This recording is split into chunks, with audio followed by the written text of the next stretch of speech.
আমি ফুলকপি সবজি রান্না করব, ফুলকপির ঝোল। নিরামিষ ভাবেই বানাচ্ছি। এখন তো নিরামিষ খেতে হবে কদিন, সেই জন্য আমি ফুলকপি আর ভেন্ডি সবজি বানাবো।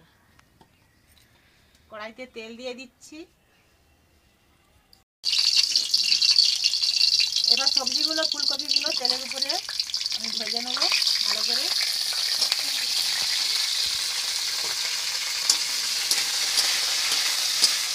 বন্ধুরা দেখো, আমার ফুলকপিগুলো তো ভাজা হয়ে গেছে, এবার আলুগুলো ভাজা হয়ে গেছে, তুলে নিচ্ছি।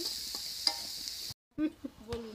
এবার তেলের উপরে একটা তেজপাতা, অল্প করে 5 ফোড়ন দিয়ে দিচ্ছি।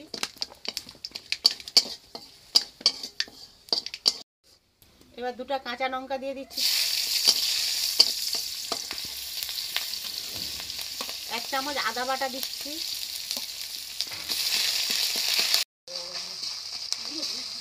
এবার একটা টমেটো কুচানো দিয়ে দিচ্ছি। অল্প করে নুন দিয়ে দিচ্ছি।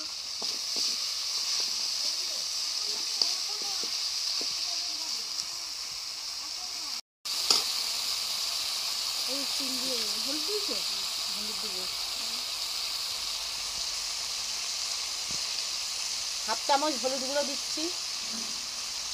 1/2 চামচ লঙ্কা গুঁড়ো দিচ্ছি। মশলাটা ভালো করে কষিয়ে নিচ্ছি।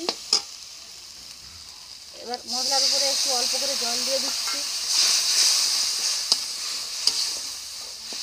1/2 চামচ জিরা বাটা দিচ্ছি।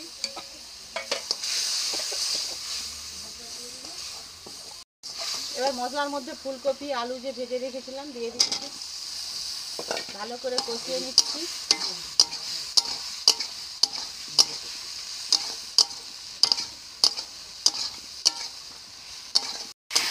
ফুলকপি আলু আমি কষানো হয়ে গেছে। এবার পরিমাণ মতো জল দিয়ে দিচ্ছি। বন্ধুরা দেখো, ফুলকপি সবজিটা রান্না হয়ে গেছে। এবার আমি মাখো মাখো করেছি, হয়ে গেছে, নামিয়ে নিচ্ছি। তেল দিয়ে দিচ্ছি।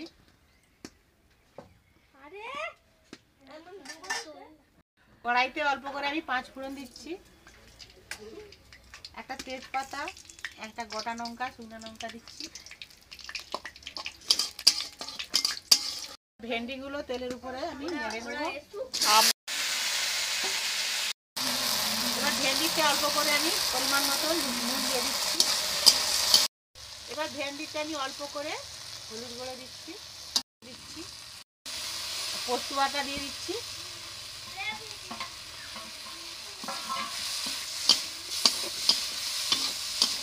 বন্ধুরা দেখো, অনেকে হয়তো পোস্ততে হলুদ দেয়নি, আমি অল্প করে দিই। হলুদ দিলে আমাকে ভালো লাগে। মশলাটা কষানো হয়ে গেছে, এবার আমি জল দিয়ে দিচ্ছি। ভেন্ডি তো লাড়তে লাড়তেই সিদ্ধ হয়ে গেছে, আমি অল্প করে জল দিচ্ছি। বন্ধুরা দেখো, ভেন্ডি সবজিটা হয়ে গেছে, এবার আমি নামিয়ে দিচ্ছি।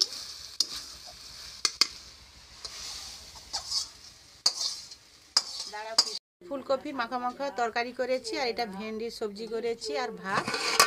এই আজকে আমাদের রান্না।